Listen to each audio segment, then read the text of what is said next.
Yo, what's up guys, it's your boy Nitrostorm here. Welcome back to RevivedWitch. So, pretty big update they've released today. I'll quickly go over the first one. So if you go to gift and go to forest sign in, this is a new one that they've added. And on day 10, you get a character for free. We'll go over that in further detail in another video. Our main focus is the summon. They've released a new character called Asherah, Protector of Irminsul. So this character and Flare, the free character that I just showed you, they both appear in the story in an earlier chapter. You'll meet them, but yeah, this is pretty nice addition. They're adding story characters into the mix now as well, like similar to Edine, who's the boss in the Mana stage. So without further ado, let's take a look at the skills. Keep in mind when we take a look at these. When I do these character reviews, their skills, the active skills are maxed out at level 5 and their passive skills are maxed out at level 2. So her first skill is called Meteor Flight, and what it does, it strikes the enemy's back row 3 times, each time dealing physical damage equal to 120% of her own attack.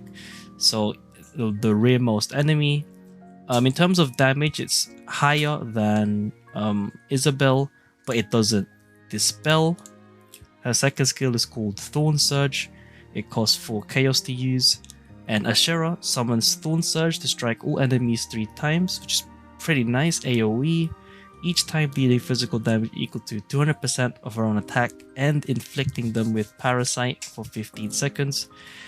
Parasite, it reduces the target's physical defense equal to 7% of her own attack, stacks up to 6 times, totaling to 42% at max stacks, which is a pretty big physical defense reduction. And then last but not least, Premonition. What it does is that her crit damage increases by 100%, which is pretty big. What the? And then every 2 successful skill attacks guarantees a critical hit. Okay, so she's pretty, you could say, easy to build around. You don't need to focus on crit rate, can just focus on full crit damage and damage bonus.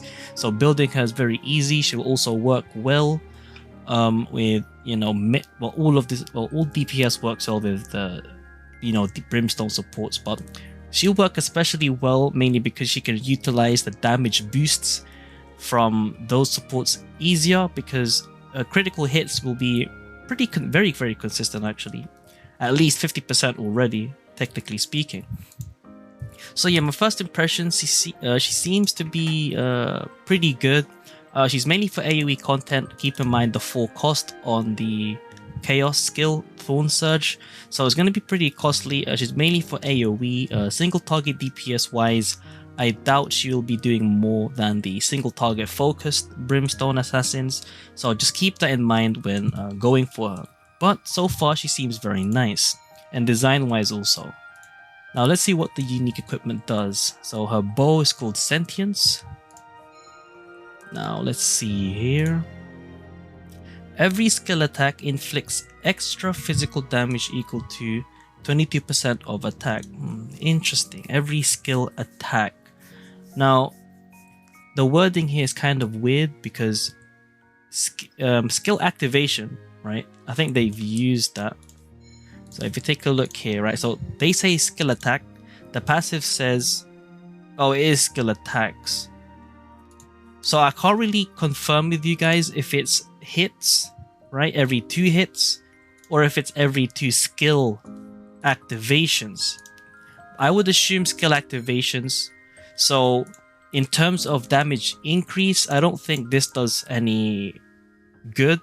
Like at max level, at level 60, the extra physical damage is probably 50%. Actually, that's actually pretty good. It's extra damage, not too big, and it's on skill. I'm assuming skill activation, so you press a skill and then this procs once. I doubt it's for every hit, because otherwise that would be pretty insane. It might be though. We'll just have to confirm it later on. But yeah, overall she seems pretty, I guess, pretty decent. In terms of her kit as a whole, like if she's worth getting, well, first of all, she is a Dreamland summon, so she is not limited, so you can pull her off banner at any time, of course, albeit at lower rates. But you know, if you do want to get her, you know, go for it. But as I've mentioned, you know, she's not limited, so you don't have to pull for her. In terms of AOE DPS, we can quickly compare right now, because the next AOE DPS that you would think of that is Brimstone would be Celanya. So if we take a look at her skills at level 5, so her first skill, it costs 1, right? All enemies 3 times physical damage to 50% of attack, so 150%. And then if you double the cost, so 6 times, so it's 300%. Technically speaking, she does more damage than Celanya, but this attacks all enemies also. And then the second skill, oh my apologies, it actually costs the same. It also costs the same. I don't remember if I mentioned it, that Celanya is 3 cost, but if I didn't, then that's fine.